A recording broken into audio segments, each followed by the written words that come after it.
to all Indian Forest Service aspirants.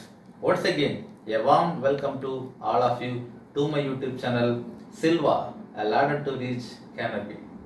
After seeing the silviculture general and silviculture system in the previous sessions, which are quite general in nature, now we are entering the another unique subject, that is silviculture, mangrove and desert. Both are very unique ecosystems available in our country, and mangroves are available in the eastern and western coast, and cold desert are available in the Himalayan ecosystem, that is a parts of Jammu and Kashmir and Himachal Pradesh. Let us see what things we are going to cover in the syllabus: silviculture, mangrove and cold desert. Mangrove habitat and characteristics. Mangroves are the very unique ecosystem with the littoral vegetation type. They are available in the eastern and western coast. Eastern coast, especially the states of Odisha, Tamil Nadu and West Bengal. They are known for the valuable mangroves, and also they are very well available in the Andaman and Nicobar Islands. If you see the unique characteristics of mangrove, they have very unique adaptation mechanism to adapt themselves in the high saline area. So they are known for adapted to the high saline environment. They produces nematophores to adjust the anaerobic condition. They also produce a viviparous, means seeds germinates during the tree itself, and they are evergreen. So these are the very different adaptation mechanism available with the mangrove trees, so that it can survive in this typical environment. And the role of mangrove is very crucial during the cyclone period, because their role is well noticed during the time when there is a high chances of coastal or sea water entering into the mainland. They are also very crucial in the aquaculture, because these leaves shed into the water ecosystem, and lot of nutrients are added to that. So it will be a good source of food for the fish and other marine organisms. So next important thing we are going to cover here is about the plantation, establishment and rehabilitation. So this is another important or the applied aspect, means the kind of afforestation program through which we can recover the degraded mangrove ecosystems. So here one important aspect about the site factors. It is very crucial for any kind of management. What is available there about the edaphic conditions of the mangrove and about the vegetation.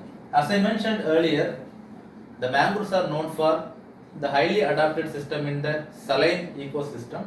So the vegetation available or the plants growing here are known for this kind of adaptation.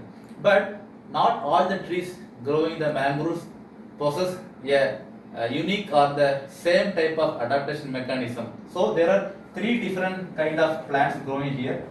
One, the plants having the capacity to adapt the high saline. Second category, moderate saline adaptation. Third one is the plants which can grow, not truly they are part of mangroves, they can grow outside the mangroves also, because you can see these plants growing in the fringe areas also. So site factors are very important while planning for any kind of plantation establishment and rehabilitation.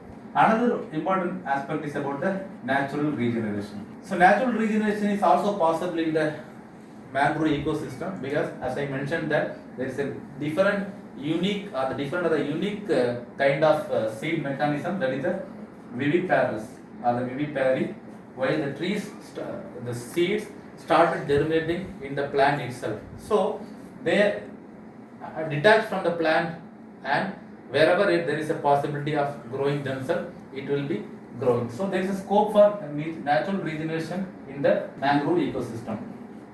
The examples all will be given in next session when the subject will be dealt in detail. And artificial regeneration, there nursery is very important, because the mangrove nurseries are quite unique in nature, and what are the different kinds of treatment and how to select the site for the nursery and what are the different strategies one has to adopt. All these things will be covered in the nursery subject.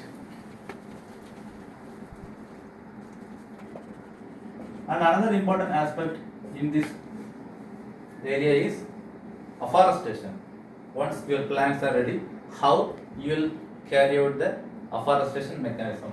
I am not going to give the complete details of here. I just try to highlight the commonest method followed here in the mangroves. There is a method known as fishbone technique. The plants will be planted in such manner, fishbone or herringbone method.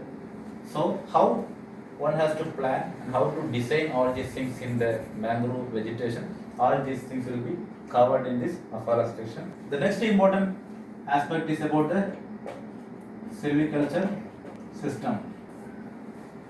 I have briefed about the different kind of silviculture systems followed in the different kind of forest area. So mangrove is also a well-known system where there is a possibility to do a silviculture system.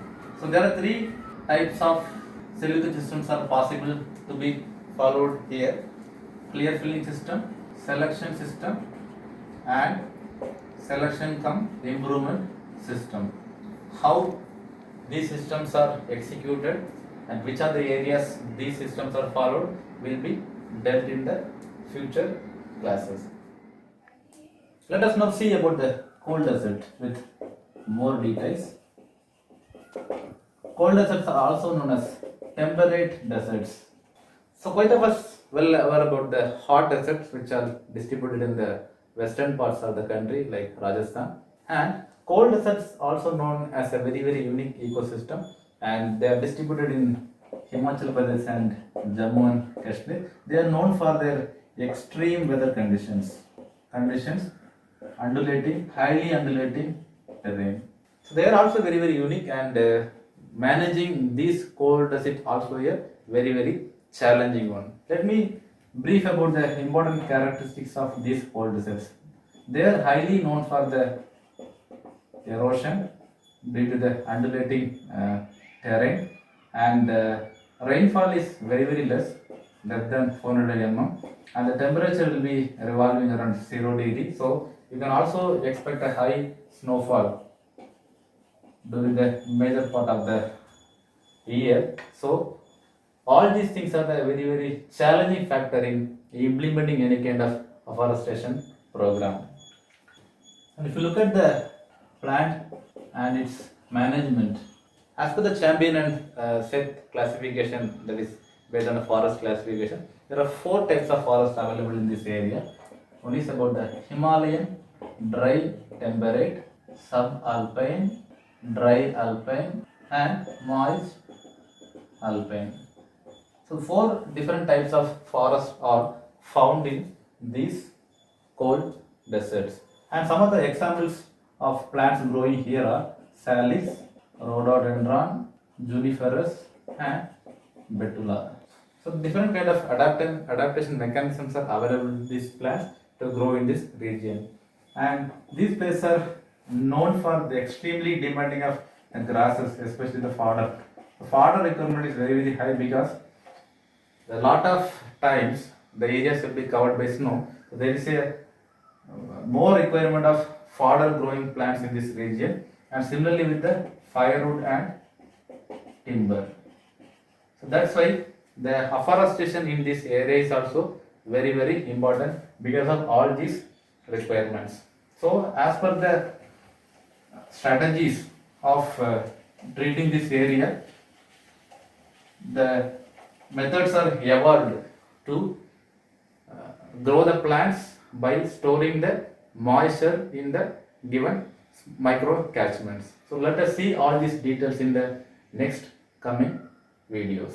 Dear aspirants, that's all about the silviculture, mangrove and cold desert. Both are very challenging areas, and the mangroves are known for its high salinity and high windy area, and equally the cold desert is known for its extremely weather conditions. So the details of how to treat these areas from the afforestation point of view will be given in the future videos.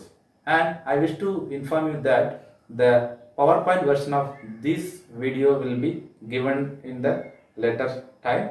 If you have any doubts or the queries, let me know in the comment section below. And please subscribe the channel for getting more updates. And thank you very much. And we'll meet you in the next video. Nandi Vanakkam.